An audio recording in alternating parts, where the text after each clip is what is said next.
This is a typical Camtasia.ai project as downloaded as a zip file from the web application. I have found all of these projects to be essentially constructed in the same manner. This particular project was created from a single snagit capture.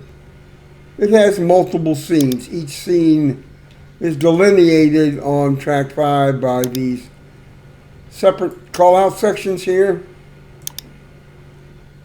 Notice that the call-outs are animated and they have transitions at the beginning and end of them.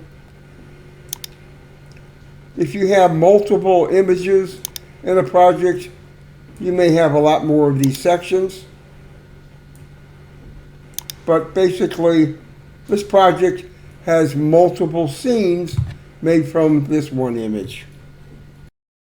I'll quickly describe the timeline makeup. Track 1 will contain the music background track. Track 2 will be voice narration as generated from the script created by the AI engine itself. Track 3 will contain a background image. That's what you see here. And in this case, it's probably a motion background. Track 4 will contain images of the various scenes derived from this single image. As you can see, these individual images have animations on them. As said earlier, track 5 has callouts, which you'll see displayed in the bottom of the videos. These callouts are usually one per each scene, and they have animations and transitions applied to them. Also, I'll point out that at the end of the video, there are some transitions. These transitions will cause the video to end up looking black. I think they're fade to black, but I'm not sure. I personally prefer to select and delete these so that my video, if I produce it locally, ends on an image in the canvas area. Now I'm going to scrub across the first scene here. You can see the call out growing, and there's a text here that you see. And sometimes there's animation on the image you see, and there's also some cursor movement. The cursor movements are all contained in the images that you see on track 4. If you want to trim down the width of the call out, the best way to do that is to select and double tap on its animation. That puts the playhead at the end of the animation. And at that point, you can see that there's selectors for the call out. Drag it to the left until it's got the size you want. I find that call outs look better for me if they just have room for whatever text you have here. Now bear in mind that this call out is going to fill up based upon the time span you see here. So if you want it to get up there faster, well then drag the animation keyframe back.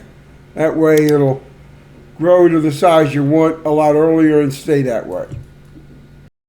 Here I've navigated to the beginning of the scene where there's actually a lot of eye candy in the view. If I scrub across the screen, you can see that the call out is much larger than I would probably choose, and also the image itself here moves around quite a bit. If you don't like the way the image is moving around, well, you can change it using its animation keyframe here, or like I do sometimes, I just delete that entirely and then start off with the image positioned where it doesn't move around a lot. So if I take a look at this, then it's sometimes easier on the user's eye. Also, this particular call out is a little longer than I think he needs to be, so I would drag him back and maybe make him fill a little quicker. And if I play this, enter an optional user password and the user's email address. now that works out better. And you would do the same thing for each one of these scenes if you wanted to substantially edit the result that came automatically from the AI tool. And as I mentioned earlier, if you scrub down near the end here, you'll find that the videos end up dark. I prefer to see something at the end, so I will usually select these transitions and just delete them. That way, when we play through the end, we end up looking at something instead of a black scene. And of course, same drill here. I've got to cut this call out back. And I think he probably plays okay. Let's see how he goes across.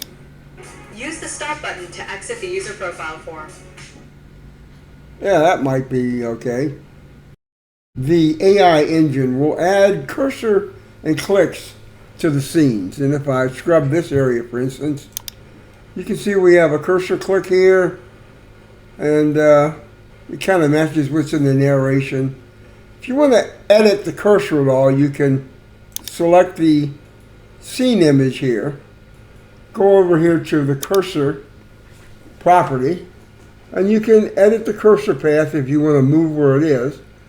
And you can also change what the cursor looks like for this guy. In other words, I'm going to, let's say, go to Windows cursors and pick this guy. I've now made this a hand cursor there. So it's not easy editing these cursors that the AI machine inserted, but you can do some, and it's kind of fun to play with that.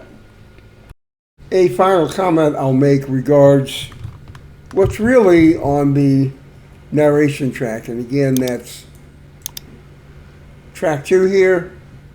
All these narrations were created by the AI engine. You really can't edit it that I know of, because the voice that's here is the voice that comes out of the AI machine. So keep that in mind when you're working on the online app.